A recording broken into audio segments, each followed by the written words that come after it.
E aí pessoal, tudo bom? Quem fala é o professor Leonardo Rezende e vou resolver com vocês algumas questões da Escola de Aprendiz de Marinheiro, inclusive que é uma ótima oportunidade para quem tem o fundamental completo. São questões de física, né? Envolvem, algumas têm eletricidade, outras são questões de física, física 1, física 2, né? Física a gente chama, nesse caso para o concurso é chamado de ciências, né? São questões de ciências. E aqui eu tenho o seguinte, observe o circuito abaixo, eu tenho 3 resistores em paralelo, ligados numa fonte U, e um desses resistores tem um amperímetro ligado a ele. Aí diz o seguinte, o circuito elétrico representado acima é composto por uma bateria ideal, fios de resistência elétrica desprezível e resistores idênticos cuja resistência elétrica é de 10. Cada resistor tem 10 ohms de resistência. A corrente elétrica indicada no perímetro ideal A é de 3 amperes. Sendo assim, calcule a tensão U, diferença de potencial elétrico em volts nos terminais da bateria e assinale a opção correta. Bom, aqui nós temos uma situação de uma questão de resolução rápida. Por quê?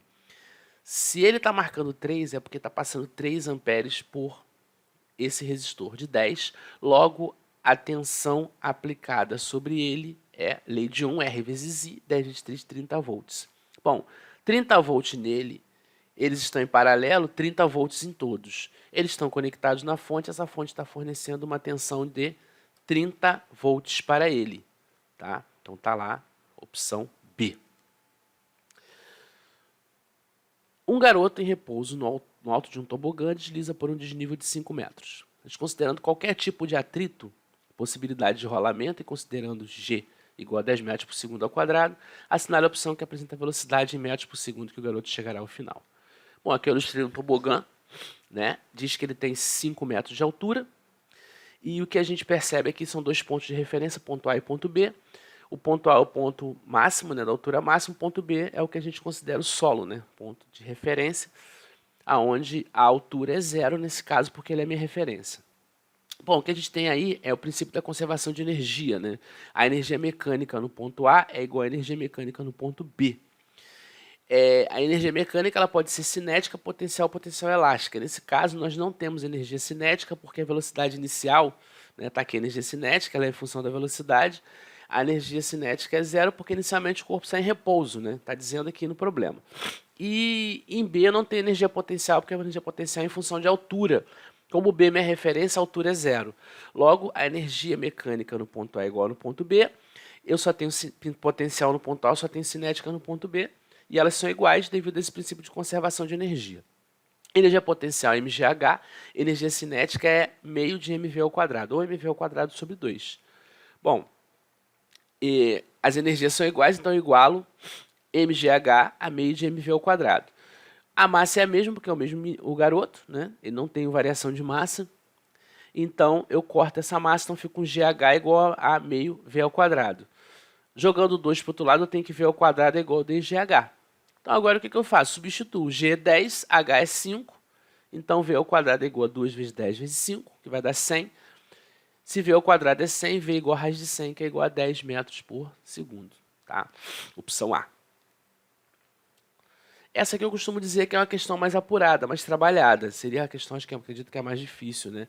Dentre as que a gente fez aqui agora. Diz o seguinte, considerando 1 kg de gelo de água, ficou meio estranho aqui, né? O gelo é água no estado sólido, mas vamos lá. E desprezando as perdas de calor para o ambiente, a evaporação da água, assinale qual a opção que fornece o calor em quilocalorias, tá? Necessário para transformar gelo, inicialmente a temperatura de menos 20, em vapor de água a 100. Aí aqui ele fornece os dados, eu já vou passar para vocês aqui embaixo. Esse gráfico aqui, ele vai ser usado para a gente poder entender o processo.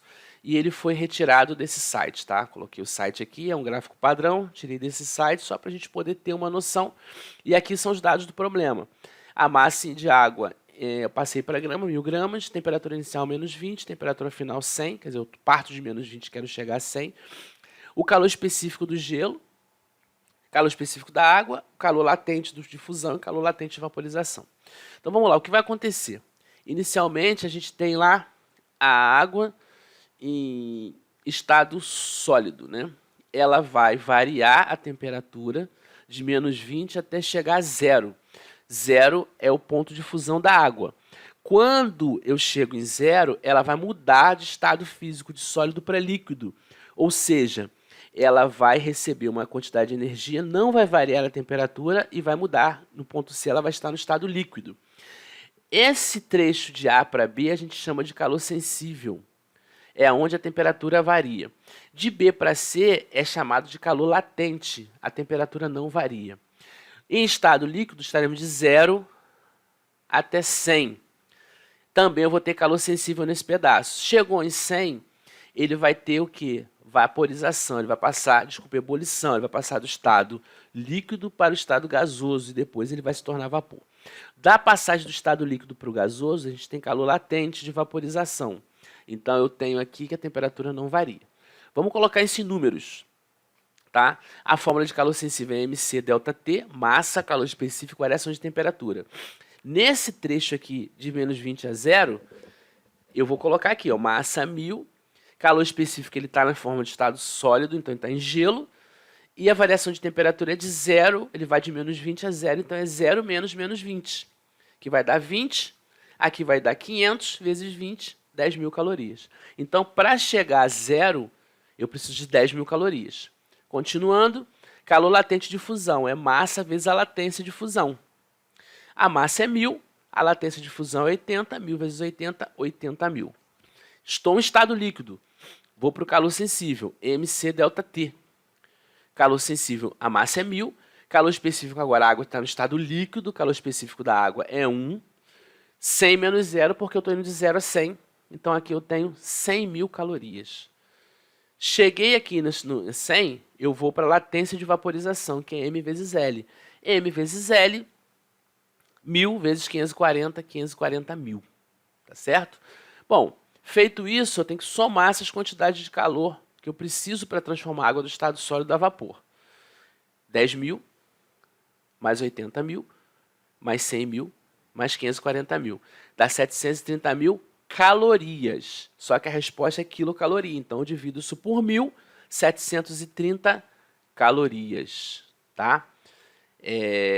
Essa questão aqui, acredito que precisa desse conceito que eu coloquei nesse gráfico, vai ajudar vocês a entender. E fazendo, aonde é sensível, aplica MC ΔT, aonde é latente, ML. 43. Estão fora de ordem porque eu peguei questões, tá? De concursos diferentes, de anos diferentes. Um marinheiro formado na Escola de Marinheiro do Espírito Santo, especialista em eletrônica, embarcado aqui contando uma história, né? Recebe a missão de consertar um circuito elétrico composto por 2 geradores elétricos, esses 2 geradores de 20 volts aqui, tá? Uma chave, e tá aqui a chave, fechou a chave para poder o circuito funcionar, né? E 3 resistores elétricos, né? 2 de 20 aqui, 3 de 20 na verdade, né?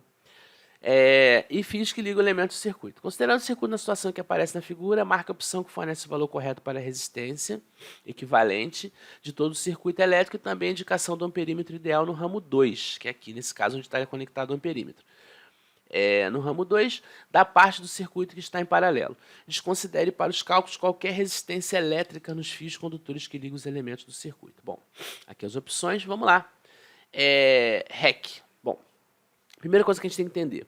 A REC, ela vai ser a resistência elétrica equivalente desse circuito. Bom, a gente tem aqui, para a gente entender o conceito de REC, a gente simula uma corrente, que realmente está saindo daqui. Ela chegou aqui, eu tenho 3 ramos para ir. No ramo 1 eu tenho 20 ohms de resistência, no ramo 3 eu tenho 20, no ramo 2 eu tenho um fio de resistência nula. A corrente tende a passar pelos caminhos de menor resistência. Então, essa corrente ela não vai para o ramo 1, não vai para o ramo 3, ela vai direto para o 2. E passa no resistor de 20. Ou seja, a minha REC é 0 mais 20, que é 20.